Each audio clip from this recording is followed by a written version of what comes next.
I am always a fan of a white Christmas. Someone who grew up in New England, I feel like it's just part of the deal, right? But as for what we could see here at home, I'm saying there's a chance. I'm not saying it's a good chance, but there's a chance. Let's take a look at Christmas past. You can see some of the stats here. Averages, the high in Providence is 41 degrees on average, 25 for your low. Our record high was 64 degrees. No white Christmas that year. That was in 2015.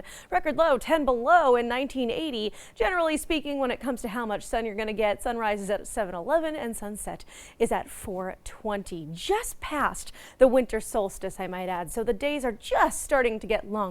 But let's talk about that white Christmas potential. There's a lot of little trees here on the screen. Taking a look at the last 66 years of data, there are about 15 Christmases in which we had an inch or more of snow on the ground in those 66 years. So it's about 23% or so.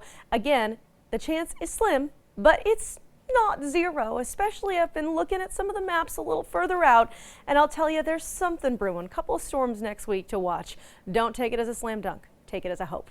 Satellite and radar right now. I'm hopeful you get out the door easy with plenty of time because you can see the rain still here on the screen, especially for our friends on the south coast. If you're heading out toward, let's say, areas like New Bedford, Fall River, for example, heading out to Acushnet, it's going to be a little soggy if you're going down 195. You can see as we look back to Rhode Island, though, the rain's moving out and it's going to be a decent rest of your Tuesday. If you're sending the kids off to the bus stop, just know that it is going to be a little wet to start depending on where you are. A couple showers still lingering, some mist and some drizzle. But look at temperatures. We are in the 50s this morning. Really mild for this time of year. Would not be a white Christmas if Christmas were today. It would be a wet one instead. Now, that's actually where your high temperatures end up too. We're in the mid and upper 50s for most of the region today. I can't help but smile a little bit because as much as I love the cold, I like a little reprieve every once in a while. And that's what you're going to get. 57 in Providence today, 55 in New Bedford, 53 for Newport, and 55 in North Kingstown. Not too shabby if you ask me.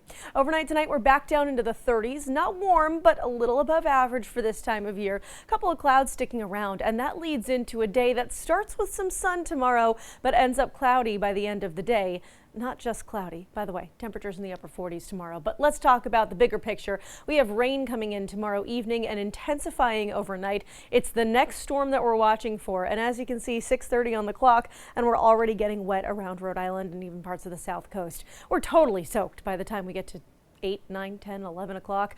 And really most of the rain, just like this last storm, falls overnight. And then look at Thursday morning. Not too bad. No rain left over at this point, so your commute's going to be easier on Thursday. But it's going to be a bit brisk and kind of windy when it comes down to it. Not a bad day. Just not picture perfect. 45 degrees as we end up in your Thursday afternoon. I want to mention the next storm we're watching after that. There's so many this week. The next one is Friday into Saturday where we could see a wintry mix. The chance is small, but again, it's there. We get back into the 20s after that as we head into the end of the week.